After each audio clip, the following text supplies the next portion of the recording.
ഇടുക്കി അടിമാലിയിൽ റിസർവ് വനം കയ്യേറി വ്യാപകമായി ഏലകൃഷി നടത്തുന്നതായി പരാതി. മച്ചിപ്ലാവ് ഡെപ്യൂട്ടി ഫോറസ്റ്റ് ഏരിയയിലെ റിസർവ് വനത്തിൽ സ്വകാര്യ വ്യക്തി അനധികൃതമായി കൃഷി വ്യാപിപ്പിക്കുന്നതായാണ് പരാതി. ഇതോടെ വന്യജീവികളുടെ ആവാസ വ്യവസ്ഥ തകരുകയും മനുഷ്യ വന്യജീവി സംഘർഷം രൂക്ഷമാകുമെന്നും ആശങ്ക ഉയരുന്നു.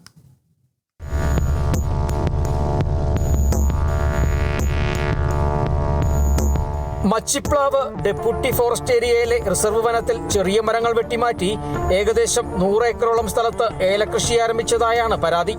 വനഭൂമി കയ്യേറുന്നത് വന്യജീവികളുടെ സഞ്ചാരപാതയെ ബാധിക്കുന്നതോടൊപ്പം കാട്ടാനകളടക്കമുള്ള വന്യമൃഗങ്ങൾ ജനവാസ മേഖലയിലേക്ക് ഇറങ്ങാനുള്ള സാധ്യതയും വർദ്ധിപ്പിക്കുമെന്ന് മനുഷ്യ വന്യജീവി സംഘർഷ ലഘൂകരണ കോർഡിനേഷൻ കമ്മിറ്റി അംഗം കെ ബുൾബേന്ദ്രൻ പറഞ്ഞു.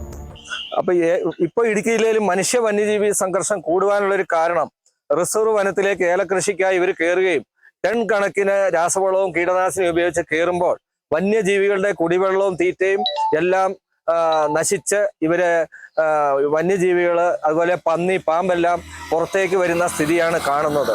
അപ്പൊ മനുഷ്യ വന്യജീവി സംഘർഷം കൂടുന്നതിൽ മുഖ്യ കാരണമൊക്കെ ഇത് തന്നെയാണ്. ഇതിന് തടയിട്ടില്ലെങ്കിൽ ഓരോ വർഷവും ഇതുപോലുള്ള മനുഷ്യ വന്യജീവി സംഘർഷം കൂടുവാൻ കാരണവും റിസർവ് വനം നശിച്ചാൽ നമുക്ക് ശുദ്ധവായും വെള്ളവും എല്ലാം അപര്യാപ്തമാകും. അതുകൊണ്ട് ഇതിന് കൂട്ടുനിന്ന ഉദ്യോഗസ്ഥരെയും കയ്യേറ്റക്കാരെയും അവിടെ നിന്ന് ഒഴിപ്പിക്കുകയും മാതൃകാപരമായി ശിക്ഷിക്കണമെന്നാണ് ഞങ്ങൾക്ക് പറയാനുള്ളത്. ഇതിനു മുമ്പ് ഇതേ മേഖലയിൽ റിസർവ് വനഭൂമി കയ്യേറി നടത്തിയ കൃഷി റവന്യൂ വകുപ്പ് ഒഴിപ്പിച്ചിരുന്നു. ഇതിനു പിന്നാലെയാണ് വീണ്ടും കയ്യേറ്റ ശ്രമമെന്നാണ് പ്രദേശവാസികളുടെ ആരോപണം. വനത്തിനുള്ളിൽ നിന്ന് ഈറ്റകൾ വെട്ടിമാറ്റുന്നതും കൃഷി വ്യാപിപ്പിക്കുന്നതും വന്യജീവികളുടെ ആവാസ വ്യവസ്ഥയെ ഗുരുതരമായി ബാധിക്കുമെന്നും നാട്ടുകാർ പറയുന്നു.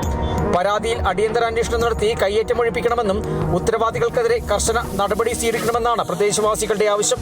Kerala vision news, Idukki.